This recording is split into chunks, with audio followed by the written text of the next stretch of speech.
A rheumatoid arthritis diagnosis required her to make significant changes to the way she trains. Beating her fiancé, former NBA big man David Lee, did not. Caroline Wozniacki's 2019 is not off to the start she was hoping for. A year after claiming her first Grand Slam at the Australian Open, she suffered an early-ish exit in this January's tournament at the hands of Maria Sharapova, who is perhaps not Wozniacki's favorite opponent on the Women's Tennis Association Tour to lose to. More recently, Wozniacki withdrew from tournaments in Qatar and Dubai due to a viral illness, which she says she's gradually getting over.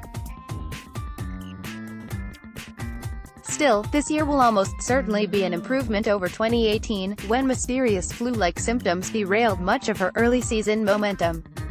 The culprit, as it turns out, was rheumatoid arthritis, which Wozniacki is now addressing with a modified diet and workout routine.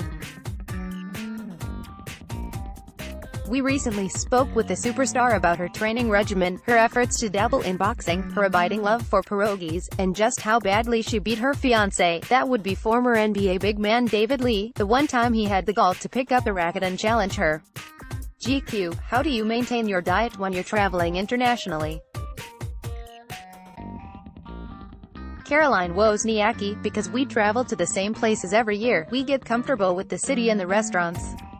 We know what we like and where to go, so it makes it easier. We do eat out a lot. I'm not one of those people who's crazy strict with my diet, but I do think about the best ways to fuel my body so I can perform my best.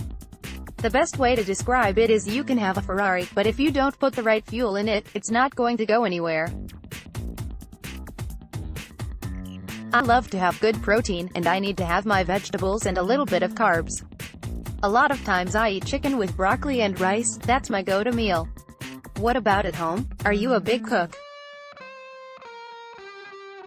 My parents live close by, and my mom is an amazing cook. A lot of the times when I'm in training, we'll go have lunch at my parents' place. She cooks very healthy, and it's quick. After practice I can go straight over, eat, and then take a nap before my afternoon session. That's the routine. Once in a while I'll cook for dinner, but most of the time I'll just order in for David and me.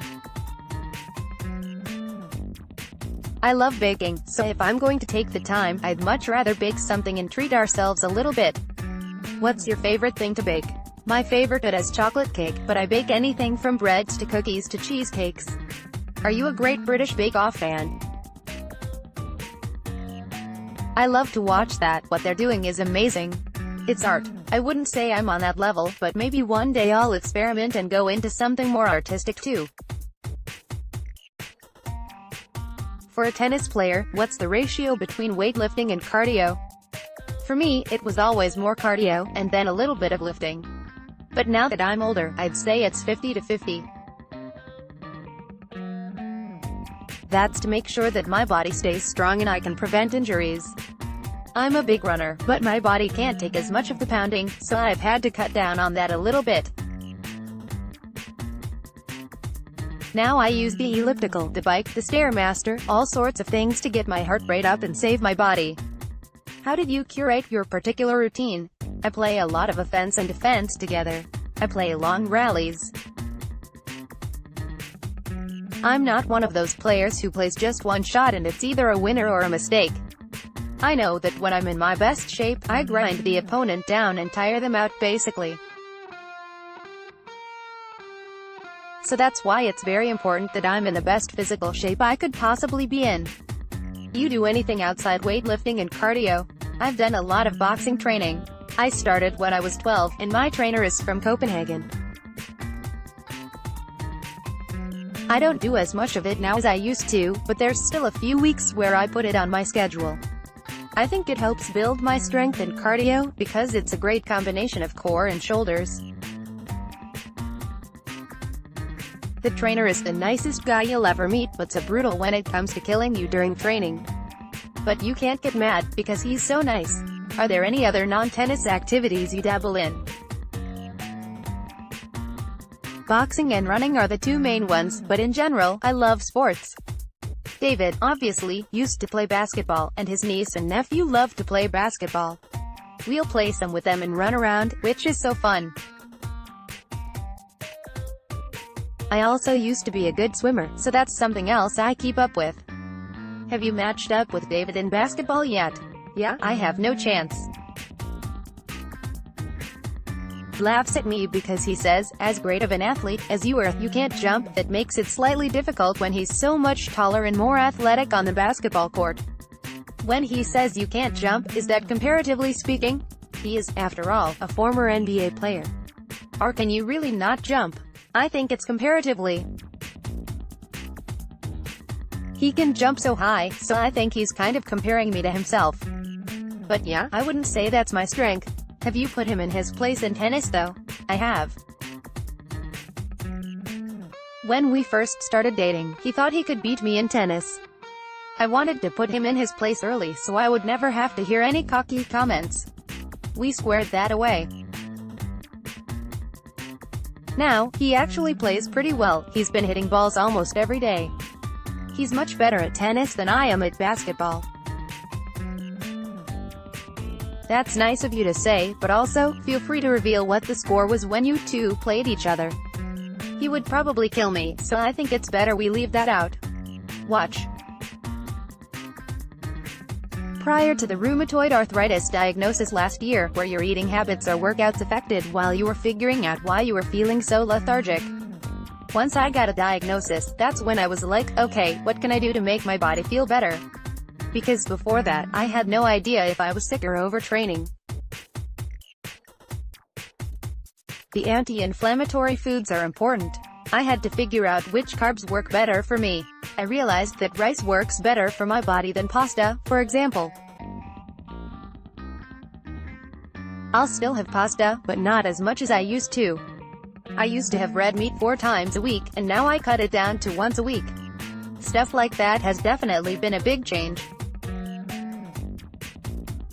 My body feels better. Stress can trigger the rheumatoid arthritis and make me feel worse, so that's also why getting sleep and getting in that relaxed mode has been really important. Did you have to make any long-term adjustments to your workouts after your diagnosis? It was more so a natural change I was making over the last 3 years.